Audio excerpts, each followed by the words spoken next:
અંબાજીમાં હવે શરૂ થઈ ગયું છે નવું ભોજનાલય। અંબાજી મંદિર દેવસ્થાન ટ્રસ્ટ સંચાલિત ભોજનાલય હવે બંધ કરી દેવામાં આવ્યું છે અને તેની જગ્યાએ દાતા રોડ પર શાસ્ત્રોક્ત વિધિ પ્રમાણે પૂજા કરાવીને નવીન નિઃશુલ્ક ભોજનાલયની શરૂઆત કરાઈ છે।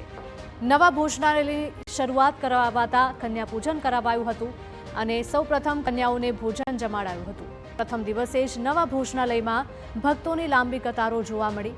મહત્વનું છે કે જૂના ભોજનાલયનું વિકાસના પ્લાનને કારણે ડિમોલિશન કરાયું હતું અને તે બાદ યાત્રિકોને નિઃશુલ્ક ભરપેટ ભોજન મળી રહે તે માટે આ અલાયદી વ્યવસ્થા કરાઈ છે।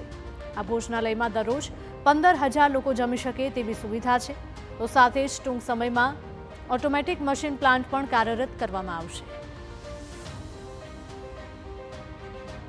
અહીંયા જે દિવાળીબાગ ગુરુભવન ખાતે નવીન ભોજનાલય બનાવવામાં આવ્યું છે તેમાં જ અન્ય ક્ષેત્ર ચાલશે એટલે સૌએ આ ભોજનાલયનો લાભ લેવા વિનંતી છે અને આ ભોજનાલયની કેપેસિટી રોજના 15,000 યાત્રિકો સરસ રીતે જમી શકે એ પ્રકારનું આયોજન કરવામાં આવેલું છે।